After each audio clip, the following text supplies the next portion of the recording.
Hey guys, I'm here with my peach smoothie. It's my new favorite drink of summer, literally. Before this one I did like raspberry smoothie, strawberry smoothie, or like mixed smoothies were like strawberry, raspberry, and banana, which was great as well, but this one, nothing can beat this one, literally. And yes, I'm drinking it from like the, thing where I did it, mixed it, because I'm just too lazy to, pour it into the, cup.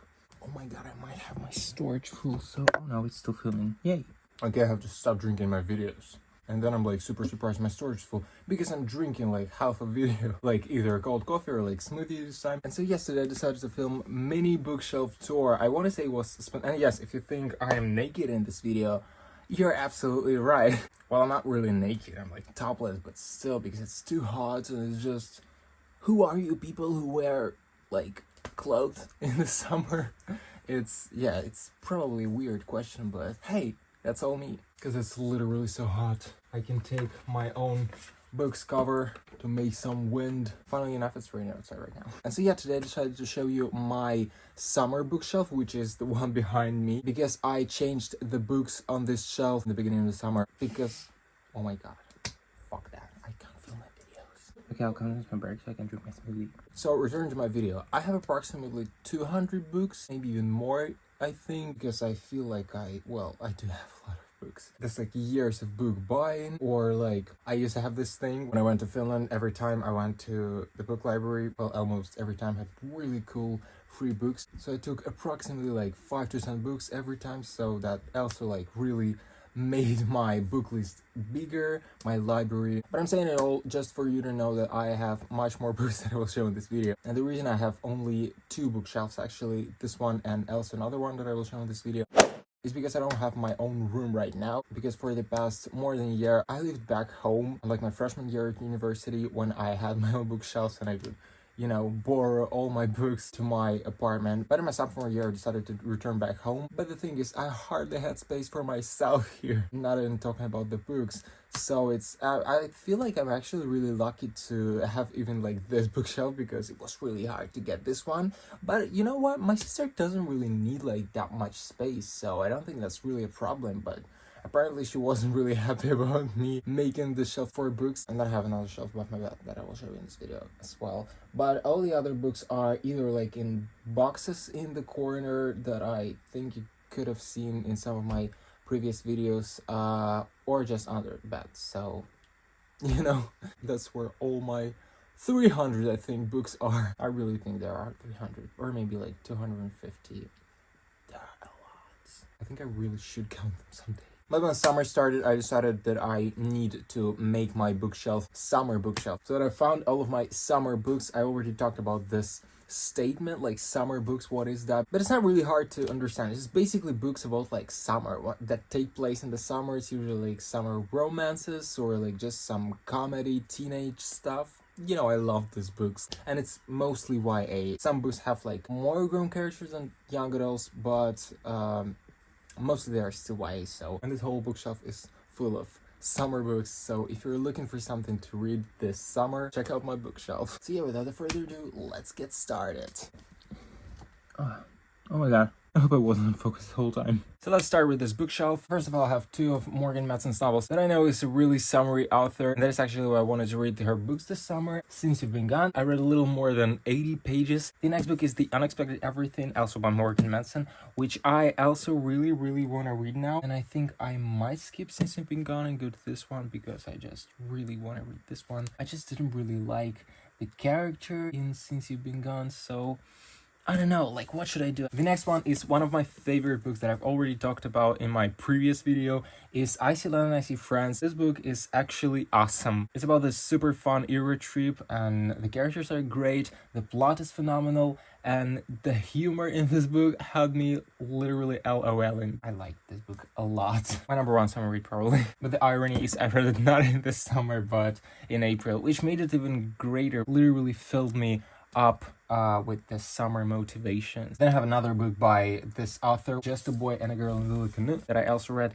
last summer after I saw News of France because I really wanted to read something else by this author. And I liked this book. I didn't love it, but it was still a great summer read. It also is full of this summer vibe because it's about summer camp and it's filled with love, even though probably a controversial one. But I was actually disappointed in the ending after finishing this book, so I liked it, but definitely not like News of France. Then I have Sarah Dessen's novel, which is Keeping the Moon, that I think I read right before Just a Girl and a Boy in a Blue Canoe. It's about this girl that goes to her aunt's house, I think, and there she meets some new friends and her life changed literally. You see, the book isn't really like new, it has this like old pages, even though I actually ordered this book in a different cover, but got this book in this older version. But anyways, I really like this book. Then I have The Summer Turned Pretty series, which I think we all are familiar with, especially considering that the third season has already come out, the first one. And then I don't have the second one currently because my sister took it with her to Norway. And then I have the third one, which is We'll Always Have Summer. I think I will talk about this one more in my wrap-up. I have We Were Liars, which is also this very summery novel. And I have my favorite New York Minute. I finally get to talk about it. I'm actually reading the third part right now, which is The Secret of Jane's Success. The first part is actually the only one that is novelized, so it's just like the movie with like slight differences and just like written as a book, not as a script. Just like a real book. Yes, I have a coffee stain because, well, obviously I love coffee. But yes, it's basically just like the book. So it was really, really interesting for me to read because I adore New York Minute. And then these two are actually prequels. So I have There's Something About Roxy and then Secret of Jane's Success that I've already talked about. And guess which one I liked more? Even though I still haven't finished this one, I think it's obvious. Roxy, I adore you. Hey guys, so it's the next day. The thing is, I ran out of storage yesterday, which isn't like a new thing for me. Like, I think it's my curse, literally. So yes, I'm finishing this mini bookshelf tour today. Maybe for good, because the lighting is better. I will start with Russian books. So here I have The Last Little Blue Envelope by Maureen Johnson. And actually the only reason I have it here is because I couldn't find the first part when I was looking for summer books, but I found this one and decided to put it here, even though this one takes place during New Year's. Actually like this book. The next one is I'll Give You the Sun by Jandy Nelson, and don't let the cover fool you. It may seem very summery and fun, but it actually is not. The book has very, very serious topics and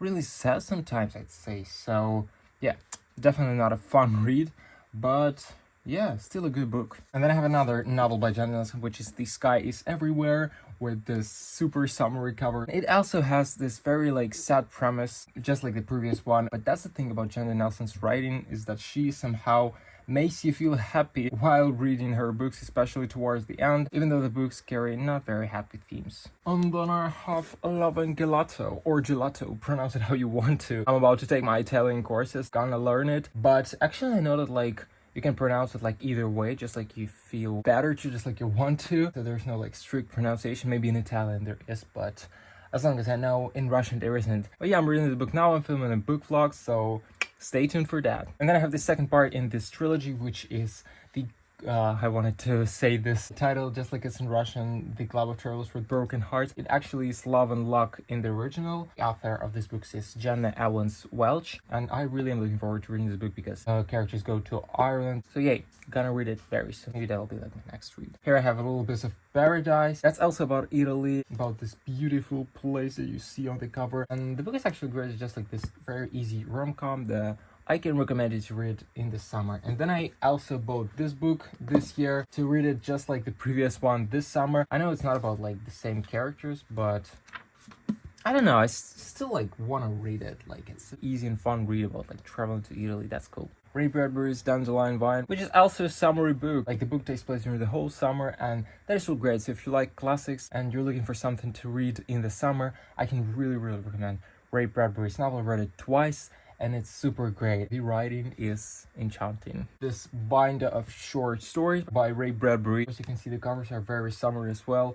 So I really want to read it this summer actually, because I read it like long ago. I think it was like more than 5 years ago, maybe like 6 years ago. Wow, the time has gone by. So I'm gonna reread it to refresh my mind on this beautiful writing. The last two books are actually not like summary books. Well, I don't know, maybe they are, but I haven't read them yet. First of all, it's After You by Jojo Moyes, which is the sequel to Me Before You, and I wanted to read it after I finished the first part, but I read one chapter and decided that I wasn't really into it at the time. But who knows, maybe I'll continue with this one. And then I have The Nanny. Oops, my bookmark fell out because I have tried reading this book and I still didn't get like that far. Like I started and got almost to page 80, but like not really into this sort of story. I think I started reading it mostly because I wanted to read something in English to, practice my reading skills. But now I have a bunch of other books that I'm much more interested in reading than this one, so probably not gonna read it. But who knows? Maybe one day I'm gonna be like, hey, I wanna read this like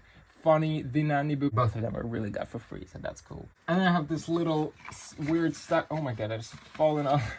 Here I have this little encyclopedia about like sightseeing. Oops, I cannot stand anymore. That I thought I'd read, but never really got around it, so I don't know, maybe one day I will be interested enough to read about all this Coliseums and Eiffel Towers and all this. Actually, the only thing I'm interested in is Eiffel Tower, actually, so it's non-fiction, so I ain't really into it, I guess. And I have this little sightseeing tours. Probably should like take it away. I don't know what it's doing here. Guess it doesn't have place to belong. And then I have a bunch of covers of my own book, which is Project Moon. This one is actually signed like on both sides, so if anyone wants to, I can sign it for you and send it to you because it's my Project Moon. And if you're interested in my book, you can go and check my Instagram profile, which is @ProjectMoonBook. So that is it, guys. I hope you liked my bookshelf tour. If you did, give it a thumb up. And don't forget to subscribe to my channel if you haven't yet. Don't forget to check the links down below on my Instagram page and my Goodreads. And yeah, I think that's it. Thank you so much for watching, and I'll see you next time. Bye!